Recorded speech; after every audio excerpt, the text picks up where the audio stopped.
Okay, so you've probably been there, right? You're deep down some internet rabbit hole.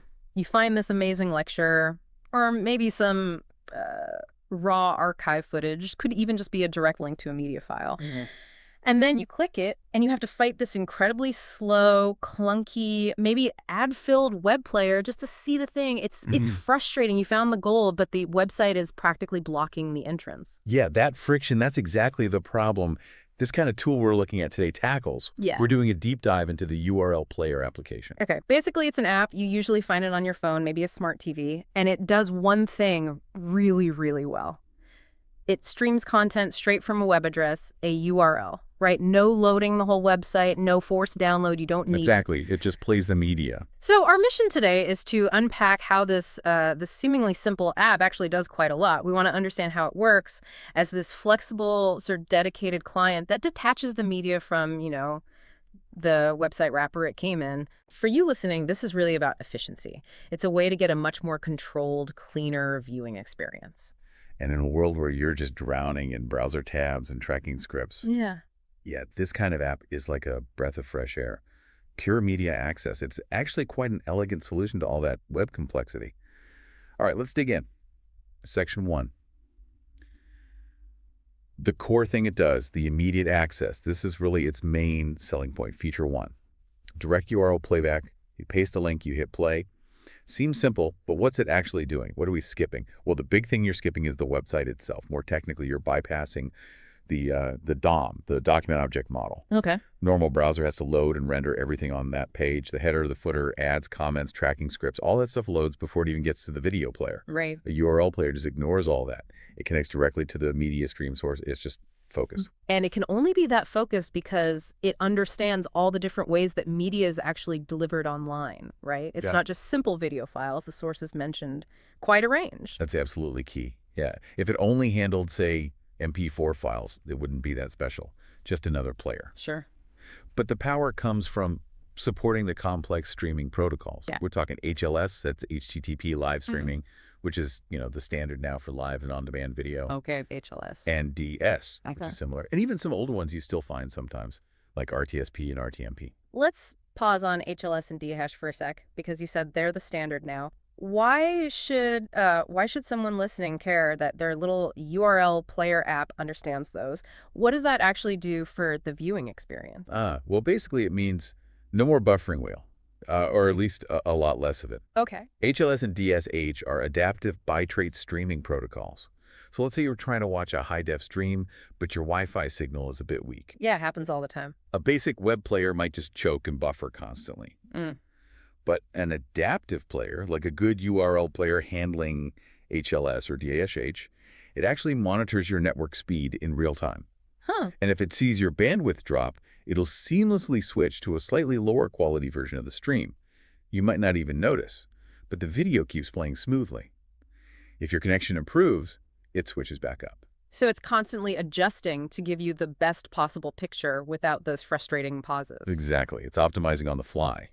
It prevents that stop-start experience you get when your internet connection fluctuates. So if you're, say, a developer testing video links, or maybe just someone trying to watch, I don't know, an old lecture from a university site that only gives you the raw link and has a terrible built-in player, this app basically takes that raw address and instantly gives you a reliable, smooth, almost professional playback experience. That's it, precisely. You're shifting the dependency. Instead of relying on the website's player quality, you're relying on your own app's quality. The player becomes the constant, not the variable. Okay, that makes perfect sense. And that idea, shifting the dependency, that leads us straight into the next section.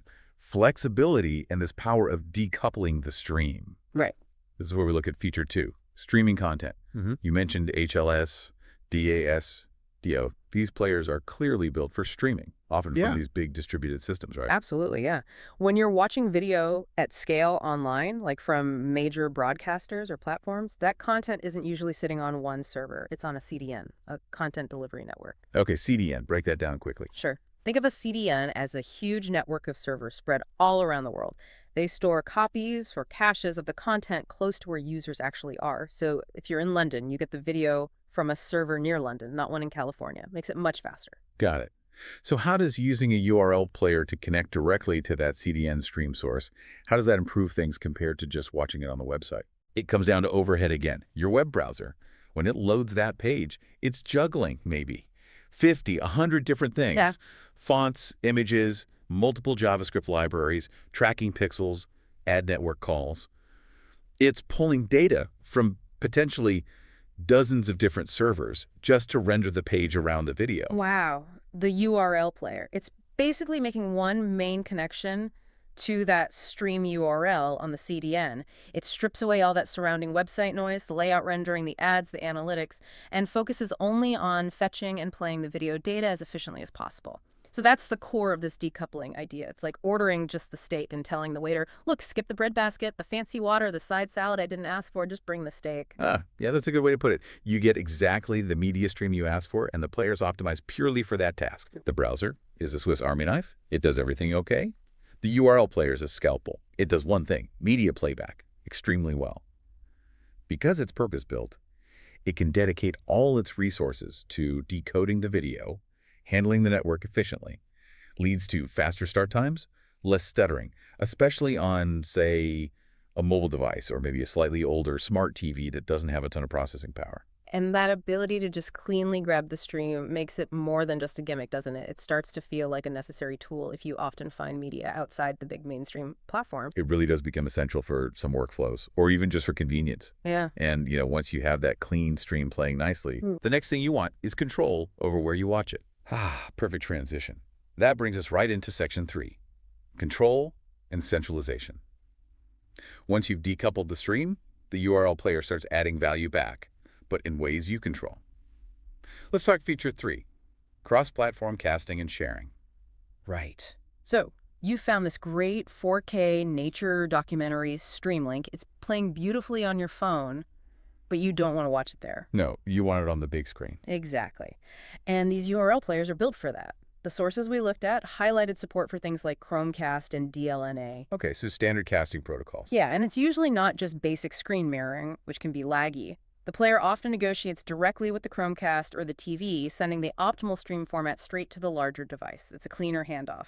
That's huge. So you find something niche or obscure on your phone or tablet, maybe just a direct link someone sent you, and boom, one tap, and it's playing properly on your main TV setup.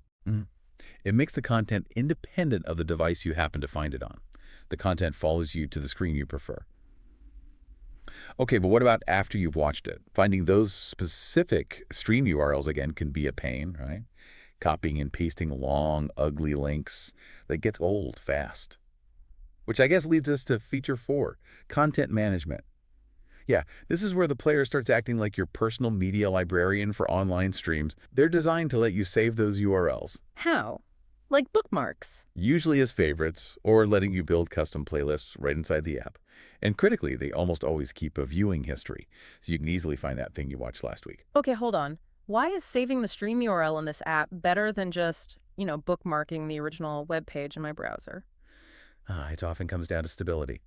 Think about it. When you bookmark a website page, you're bookmarking the front end, the presentation layer. Right. Websites get redesigned all the time. So they change layouts, they swap out their embedded video player tech.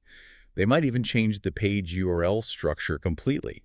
Your bookmark from 6 months ago might suddenly lead nowhere, or the video might be gone from that specific page. Okay, I see where you're going. But the direct media link, with the HLS or DASH manifest URL, or the MP4 link you paste into the URL player, that often points to a more stable resource, usually in the CDN. It's closer to the actual source file.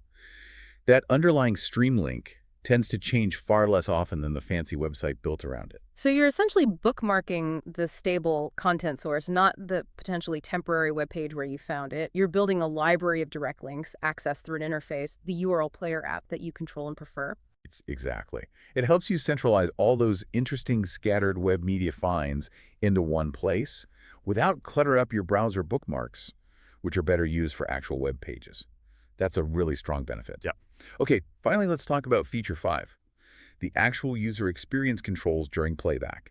This is where the app developer says, okay, we've got the stream, now let's give you the power. What kind of adjustments do these players typically offer that you often don't get in standard website embeds? Well, one of the big ones, especially for educational content, lectures, things like that, is playback speed control. Yes. Being able to listen to dense material at 1.25x or 1.5x speed That's a game changer for efficiency. It can save you a significant amount of time. Many embedded web players just don't offer that, or you need a browser extension. That alone is a huge quality of life win. What else? Subtitle support is often much more robust. If the stream itself includes subtitle tracks, the URL player can usually access and display them properly, letting you choose languages if available. Okay, critical for accessibility and foreign content, definitely. And then you get fine-grained control over presentation. Things like adjusting the aspect ratio. Sometimes a raw stream link might be encoded a bit weirdly, maybe it looks stretched or squashed on your screen. Mm-hmm. These players often let you manually cycle through aspect ratios like 16.9, 4.3, fit to screen to make it look right. Plus the basics, brightness, volume controls directly in the player interface. So the URL player isn't just playing the media, it's actively working to maximize the utility and comfort of viewing that media.